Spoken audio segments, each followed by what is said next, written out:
vamos a tener una conversación muy interesante. Ustedes saben que en República Dominicana se está pues en los albores de la aprobación del nuevo código laboral. Ha habido sobre esto varios inconvenientes, pero hoy estamos celebrando el feriado correspondiente al Día del Trabajo, Día del Trabajador, que es el 1 de mayo.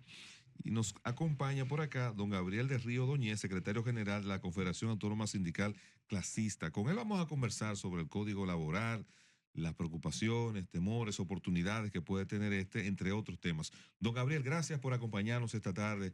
Bienvenido al espacio. Muchas gracias por la invitación. Aquí estamos a sus órdenes. Qué bueno, Bienvenido. gracias.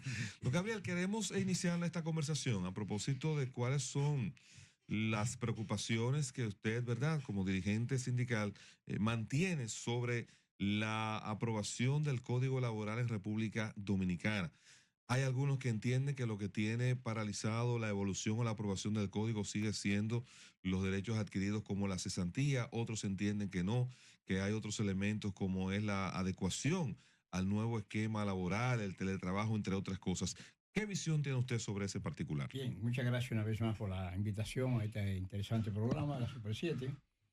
En verdad es que nosotros venimos discutiendo el problema del código de hace más de 10 años aproximadamente. Se tuvo una serie de conversaciones en INITEC, otras veces en el Ministerio, y el tema crucial ha sido el tema de la cesantía.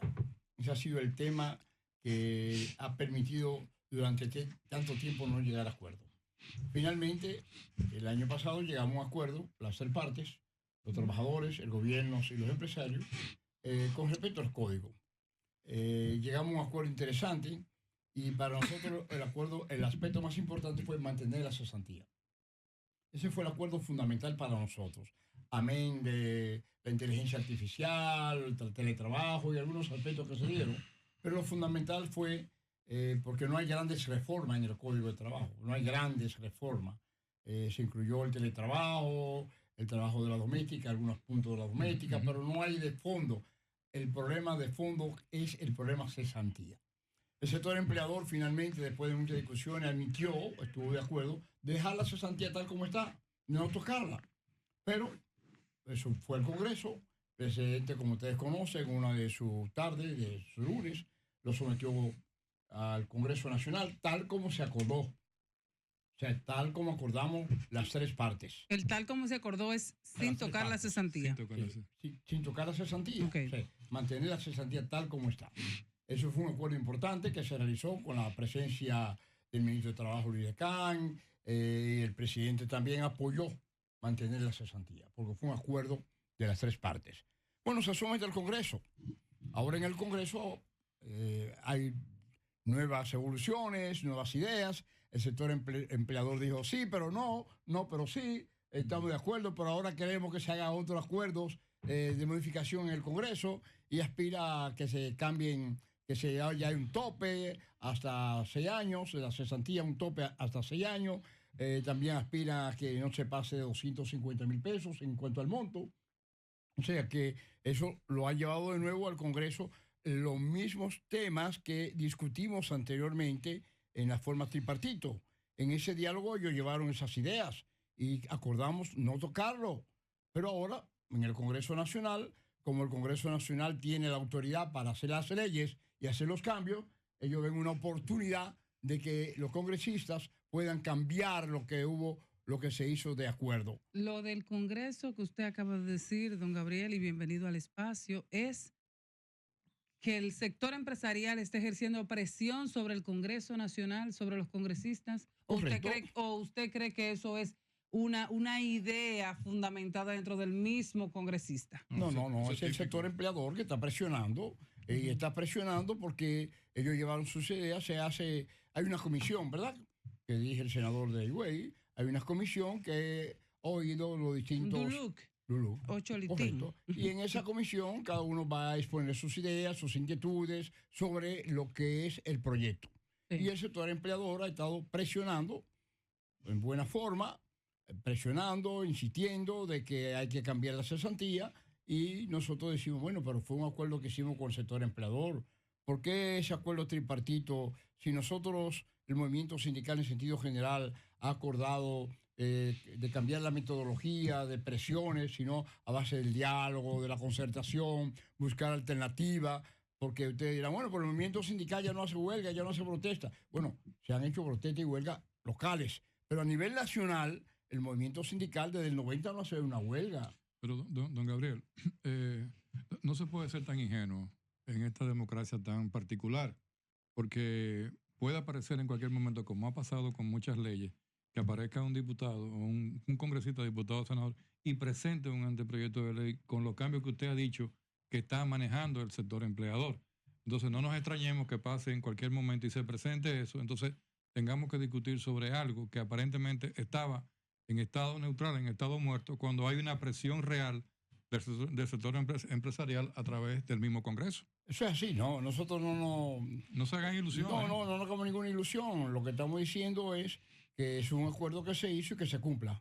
No hagamos ninguna ilusión. El Congreso puede pensar cualquier cosa. Entre un acuerdo y una ley hay una gran diferencia. Claro que sí, indudablemente.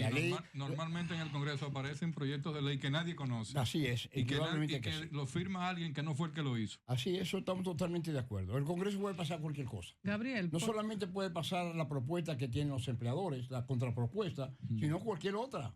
Porque es el Congreso Nacional, tiene su autonomía para funcionar y hacer leyes como ellos entiendan. Y eso no hay ninguna sorpresa. Además, todos sabemos que hay por detrás muchas veces que se mueve y entonces, en ese sentido, hay unos movimientos extraños para nosotros porque ya ese acuerdo que se hizo con el liderazgo del presidente Luis Abinader, que siempre ha estado preocupado en ese sentido, un Congreso mayoritario que controla el presidente no es para darle larga, es para aprobar lo que el presidente llevó.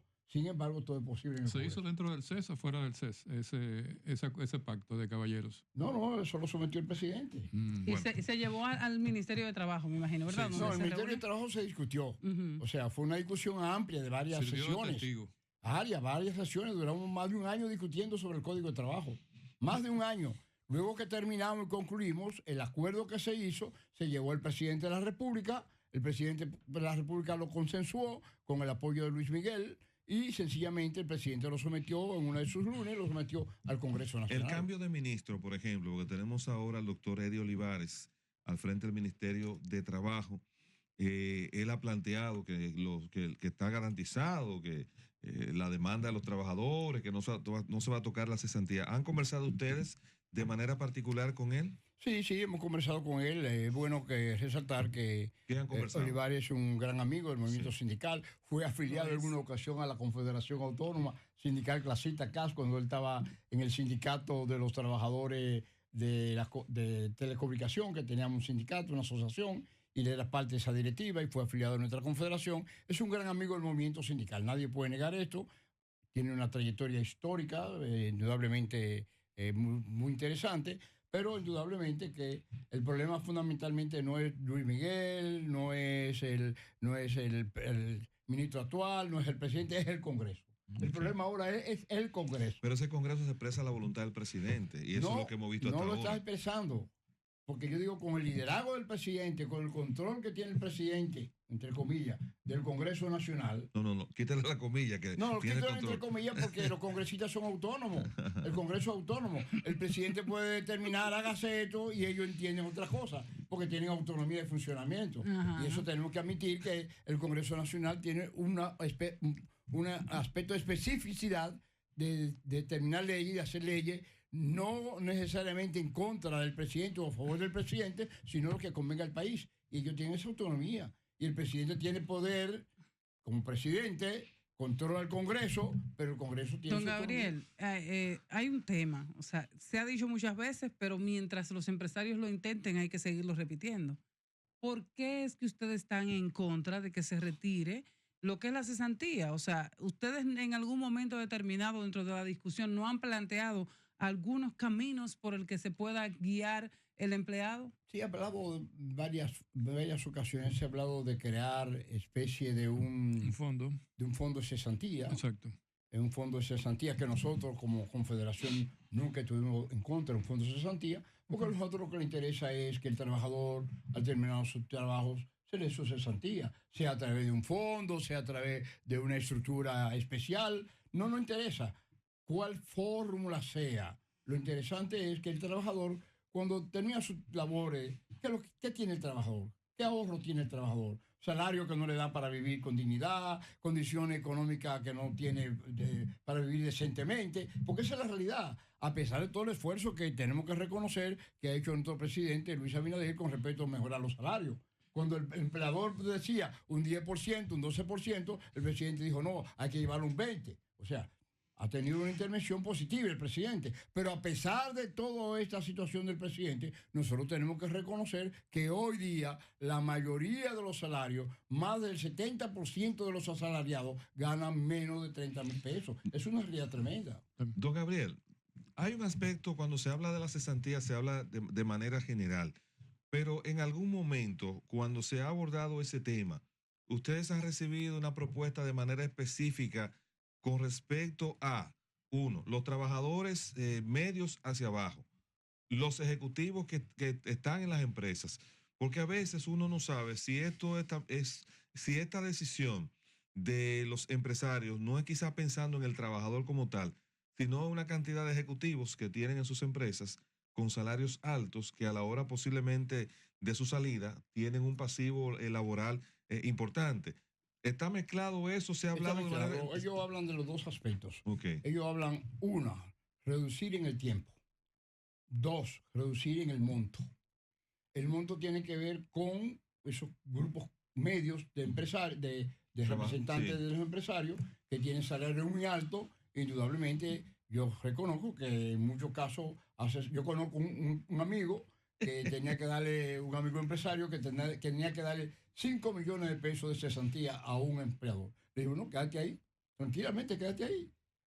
Seamos socios. Porque 5 millones de pesos de cesantía, sí. Bueno, finalmente ya era una negociación, llegaron a un acuerdo y resolvieron. Sí. Pero indudablemente reconozco que es un hecho real, que no lo podemos negar. Pero para una gente llegar a 5 millones de cesantía, mire, ese individuo tuvo que haber sido muy productivo para esa empresa y era prácticamente el vicepresidente de esa institución. Hay muchas empresas que tienen salarios muy altos. Un sueldo de 80 mil pesos te da más.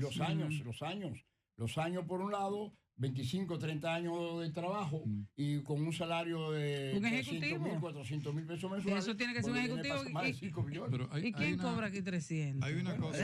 Es ejecutivo para allá, eso no hay manera. Pero mire, es un hecho real. ¿No? Ellos hablan de los dos aspectos. Okay. Controlar el tiempo, 6 años máximo. O sea que si un trabajador tiene 20 años, no, 6 años, hasta 6 años. Okay. Ellos están hablando de nuevos trabajadores. Pero entonces explícame, escúchame Luna Valiente, porque ese era el otro aspecto que yo quería preguntarle. Los derechos adquiridos, por ejemplo, de esos trabajadores, eso no se toca. Eso sería entonces para ellos están conscientes. Serían para las nuevas contrataciones. Ellos hablan de la nueva contratación. Pero nosotros, ¿por qué decimos? ¿Y por qué tenemos que nosotros ser corresponsables a la nueva generación de quitarle un derecho que tiene? No. Por eso nosotros hablamos de modifiquemos el código siempre hacia adelante, no hacia atrás. No retroceso en el código de trabajo, que no haya un retroceso. Ahora, nosotros en este mundo de hoy que estamos viviendo, sabemos que hay muchos problemas, muchas dificultades, pero decimos, lo único que recibe el trabajo es cesantía. Dejemos eso así. En otra oportunidad negociemos, nuevas generaciones que discutan el problema de la cesantía. Pero mire, don Gabriel, con todo respeto, usted tiene muchos años trabajando en favor de los trabajadores dominicanas y dominicanos. Pero yo creo que hay algunas ideas que tenemos que reevaluar y hay algunos mitos que hay que desmontar también. Por ejemplo, en cuanto a las ideas, Johanna decía, bueno, pero 5 millones de pesos, sí, pero 5 millones de pesos de cesantía pudiera ser cambiado por acciones en participación de esos empleados dentro de las empresas, como pasa en muchos países, el caso de los Estados Unidos, en donde los mismos empleados se convierten en accionistas de la empresa por su tiempo, y se olvidó el tema de la cesantía. Y con el tema de la cesantía, yo entiendo que hay un mito alrededor de la misma, porque el sector empresarial mantiene dentro de sus estados financieros el tema de la cesantía como un pasivo de contingencia. Así es. Pero al estar dentro de los estados financieros, supuestamente va también contra el sistema de producción de esa empresa y eso no afecta su rentabilidad. En todo caso, los empresarios tienen los recursos para poder asistir a la cesantía en el momento en donde están en una situación que lo pueda llevar a solicitar la misma. Entonces, yo creo que tenemos que ir un poquito más a fondo con este tema, porque el sector empresarial lo tiene calculado dentro de sus costos Pero al tratar de quitarlo, ¿qué es lo que quieren tener? Mayor nivel de rentabilidad. Realmente que sí, eso lo entiendo perfectamente bien, eso es así. Ahora nosotros decimos, bueno, está bien. Recordemos que la cesantía es un tema opcional. Si usted renuncia, no hay. Hoy vi en la prensa que El Tribunal el Constitucional Tribunal emitió Constitucional una dice que resolución cuando sí, un empleador, un trabajador renuncia de manera de justificada. manera comprobada que es urgente y necesaria, se le puede dar su cesantía. El código habla de que si usted renuncia no hay cesantía, pero ahora el tribunal habla Sí. de que Si- en caso si de está que se justificada, compruebe sí, sí. justificada, Mm. le corresponde una cesantía. Es un nuevo elemento en la concepción de la cesantía. Sí. Ahora, indudablemente que nosotros decimos, la cesantía es el único, por ejemplo, lo que usted decía en Estados Unidos. Yo conozco muy bien de un hermano mío, vive en Nueva York muchos años, mi hermano Luis, él, parte de lo que le fue invirtiendo, en Estados Unidos no hay cesantía, ¿no? Pues, en Estados Unidos no dan cesantía, no hay cesantía. No. Pero fue invirtiendo, se hizo pero dueño. hay un seguro. Sí, no, Hay un seguro para, seguro de exacto, vida, y hay la un seguro gente, De desempleo. de desempleo, y la sí. gente en Estados Unidos, o sea, incluso no tiene que durar años para poder, procurar ese seguro. Ese seguro inmediatamente la gente tiene 90 días, puede ir por ese seguro y puede durar 3 meses sin trabajar y va a estar compensable, claro está, tiene sus cláusulas y en un momento determinado no siempre aplica porque tiene que el empleador tiene que dar como bueno y válido esa salida. O sea, tiene sus cláusulas, tiene sus reglas, pero sí hay, y no hay una cesantía del tiempo, pero hay un seguro de desempleo que la gente lo ejecuta bastante bien y a ellos les encanta, dicho sea de paso, y funciona. Pero que le decía mi hermano, fue accionista de una gran empresa, no fue, compró sus acciones y duró más de casi 20 años en esa empresa y llegó siendo, según parte de la empresa, ya se sintió dueño o accionista de la empresa. Es una modalidad interesante, porque el trabajador, cuando se hace accionista, se siente más comprometido, porque es codueño, y actúa de una forma distinta que cuando es sencillamente un empleado. Ahora, la cesantía es un tema de gran interés que busca fórmula. Indudablemente fórmulas, vías. Una vía es lo que habíamos hablado anteriormente, es la vía de crear un fondo de cesantía. Que ese fondo de cesantía no va a afectar, si se estructura bien ese fondo, no va a afectar directamente a ningún empleador ni a ningún trabajador, porque va a tener la seguridad del trabajador de que funcione, que a su salida, sea voluntaria o sea de retiro, va a tener siempre su cesantía. Una idea gratuita es de que ese fondo de cesantía debería estar como dentro de lo que sería un fondo de inversión, donde el empleador, además de tener una ganancia per se por el tiempo de trabajo, ese dinero que va acumulando también tenga una ganancia porque es un dinero que está puesto en el mercado. Eso es gratis, pero ahora yo le quiero preguntar lo siguiente. Usted está muy claro, ustedes son gente muy documentada. ¿Están ustedes, sospechan de que este código laboral podría pasar en este Congreso con el senador Duluc, lo conocen popularmente como Cholitín, que está como muy deseoso de que eso ocurra y de que no haya más cesantía? Y usted describió muy bien el panorama. ¿Ustedes temen de que este código laboral se apruebe sin la cesantía? Bueno, nosotros, todo es posible en el mundo que vivimos. Primera vez, partamos de ahí. Todo es posible. Ahora, el senador Duluc tiene que tener muy en cuenta lo que le dijeron los trabajadores en Higüey. Si usted aprueba ese código, si usted quita la cesantía, usted no entra a Higüey. Eso fue una advertencia que le hicieron los trabajadores en Higüey. Tenemos una federación Casa Higüey, una federación importante que tiene, solamente en hotelería tiene más de 60 sindicatos afiliados. Nosotros creemos que siempre hay dudas si hay preocupaciones. Siempre hay dudas. Nosotros lo que esperamos es que el liderazgo del presidente se cumpla y que el código se apruebe tal como se acordó. Don Gabriel, a mí me da un poco de inquietud y se lo pregunto con toda sinceridad. Percibo que ustedes están preparados para el escenario A, B, C hasta el W. No. Así es. Entonces, porque esa tranquilidad con la que usted habla, de que usted espera, de que usted sabe, pero sabemos en el país que vivimos, O sea, ustedes están preparados para los escenarios que se puedan presentar. Indudablemente que sí. ¿Qué acciones ustedes han contemplado, han analizado dentro de esas reuniones que ustedes han sostenido de cara a que si se presentara el escenario que es el menos deseado o el que ustedes no desean o esperan? Nosotros siempre hemos estado en los últimos años por la paz laboral. La paz laboral es un fundamento central para que el país haya progresado. Ningún país en el mundo puede progresar con huelga, con protesta, con reclamo, permanente y continuo. No hay inversión extranjera donde no haya paz laboral. Y el movimiento sindical hasta cierto punto ha tenido muchos sacrificios, muchos ataques de todos lados, que ya ustedes no hacen, no se huelga, no se protesta, pero nosotros mantenemos siempre que pensando en el país, que la paz laboral es fundamental. Ahora bien, si esto no se da como se ha acordado, nosotros tenemos proyectos distintos. En su momento lo vamos a aplicar. ¿Y cuáles son esos proyectos distintos? Lo vamos a aplicar en su momento. Bueno, ¿Ustedes volverían a las calles? Lo Si vamos fuese a aplicar necesario. en su momento porque eso ya lo cierto es que no nos vamos a quedar con los brazos cruzados. a mí esa tranquilidad, reitero, me preocupa. Me parece como la tranquilidad que precede. Parece como si fuese un mar por dentro. Sí, No, pero- lo que pasa es que es un proyecto que nosotros tenemos, que lo estamos consensuando, nos estamos preparando para las acciones que sean necesarias. ok. Bien. Las acciones que sean necesarias, vamos a defender el proyecto, lo vamos a defender. Ahora bien, el sector empleador tiene que tener en cuenta que nosotros como movimiento sindical hemos estado siempre en el diálogo, en la concertación. Si ese pacto que hicimos de dialogar y concertar no se da porque ellos no quieren, que se atengan a las consecuencias. Bueno. Ok, y ahora, escúchame, Carlos, Sí, no sé si no, vamos a la no, pausa. adelante, En el adelante, proceso, todavía. yo creo que más contundente no se puede ser. Claro.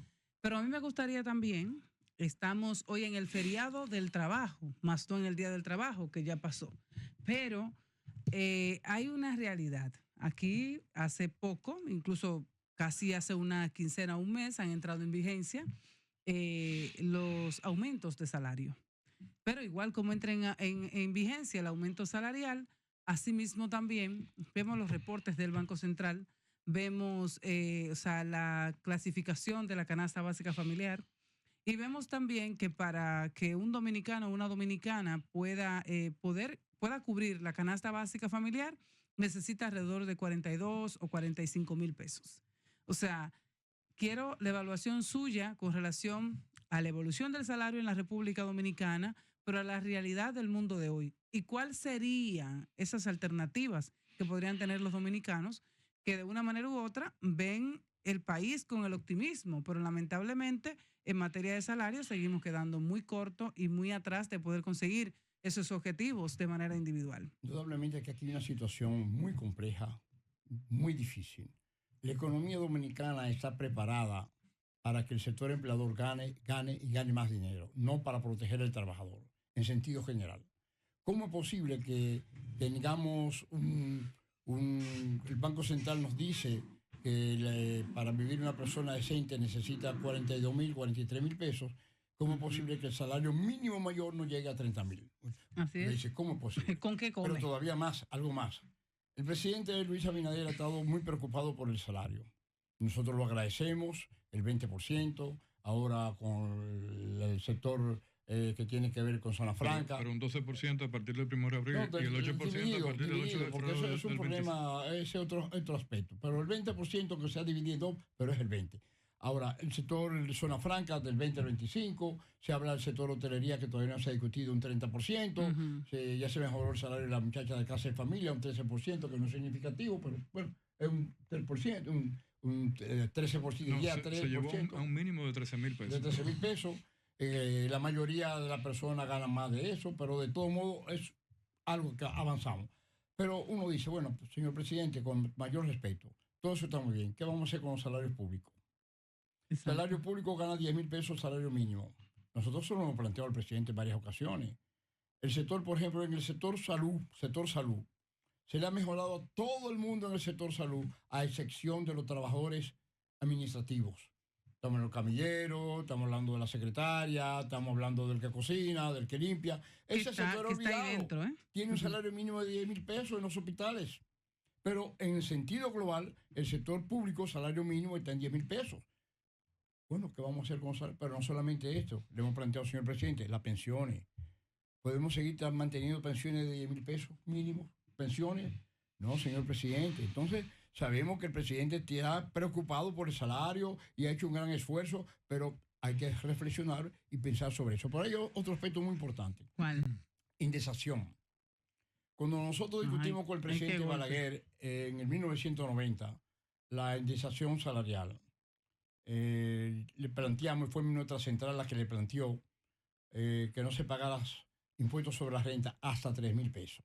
Porque teníamos un problema en Cartonera Hernández, que los trabajadores teníamos un sindicato muy importante, y los trabajadores siempre nos quejaban, pero nosotros trabajamos hora extra, y cuando viene no cobramos nada porque se nos lleva el impuesto sobre la renta. ¿Qué es lo que vamos a hacer con esto, Gabriel?